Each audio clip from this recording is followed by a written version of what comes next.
Welcome to the Creating Your Life channel. These broadcasts address some unique and fascinating topics to help you create your life in new ways.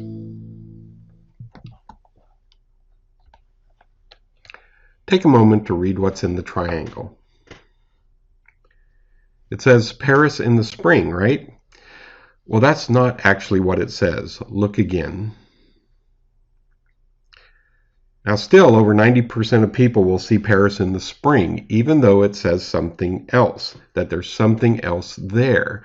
But what's interesting is I can be telling you that that's not quite what you're seeing, that to read it again and find what's actually there, and you still can't see it. Here's what it actually says. Paris in the spring. There are two thes in that. This is interesting because it clearly shows that there was some kind of filtering mechanism going on in your brain, something where you couldn't see what was actually there even when someone was telling you that what you were seeing was not accurate. This is not just an illusion. This is something else. It's the way your brain can create blind spots. Hi, my name is Marc-Andre Alexander. I will be your host for this series of broadcasts.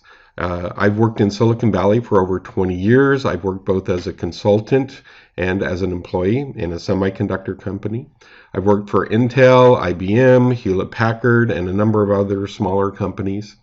In semiconductor, I was a learning and development manager. One of my jobs there was to work with new engineering managers from around the world and assimilate them into the company.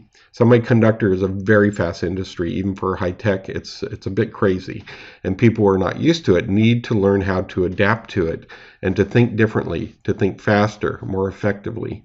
And that's what I would do. I would do a seminar called Cognitive Science and High Performance Thinking. And this is based on a master's project I did. I have a master's in organization and management development. My project was entitled Conscious Use of the Adaptive Unconscious to Enhance Self-Efficacy and Change Adaptability.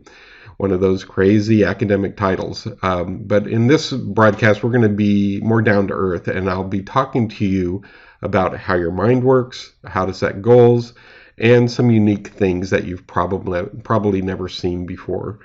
This is actually the first of 12 topics I'll be addressing in this series. The first will be creating your life.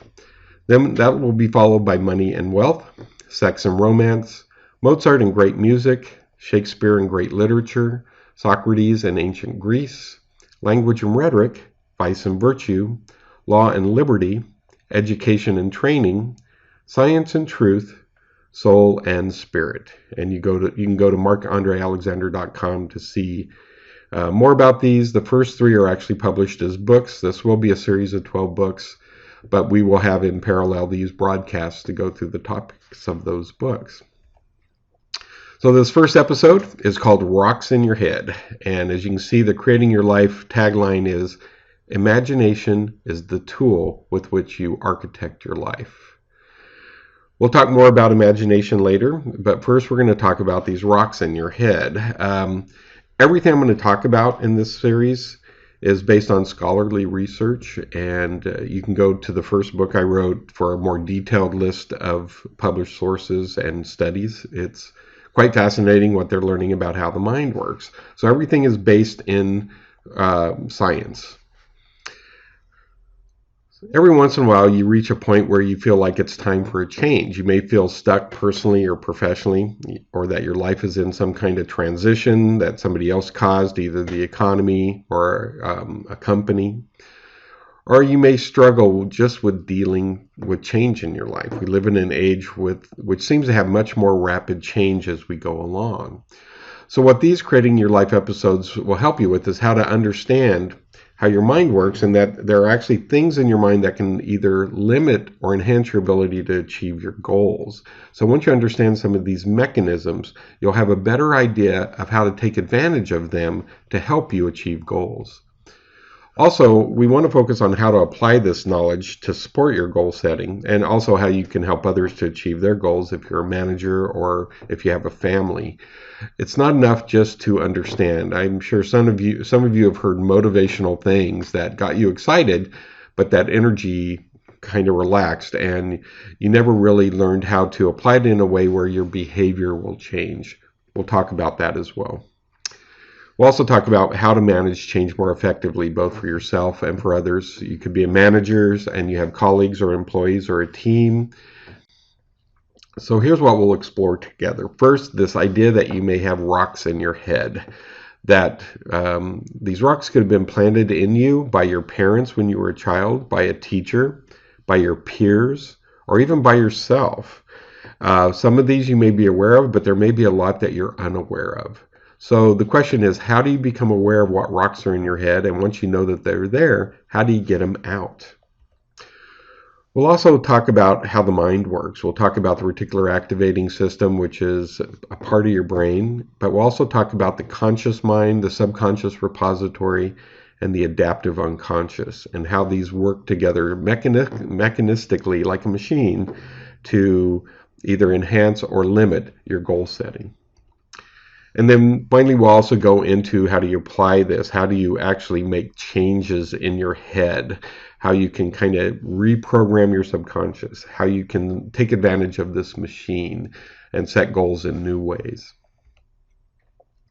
One of the key ideas here is the idea of rocks. It's an interesting metaphor, but it's also something quite literal. You might recall that when you learned how to ride a bicycle as a child, you were riding along for the first time and you may have seen a pothole or a rock or something you didn't want to hit. Let's say it's a rock.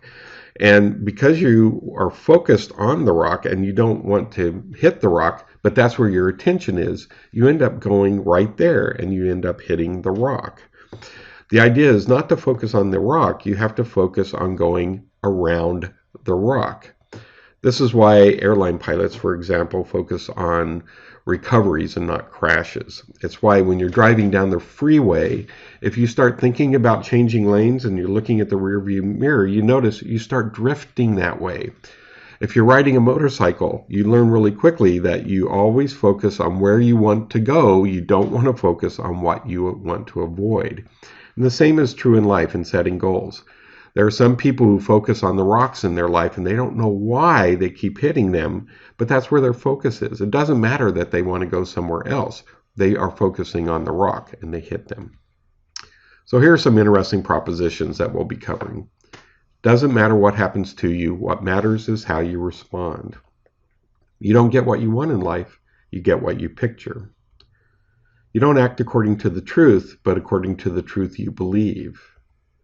You move toward what you put your attention on.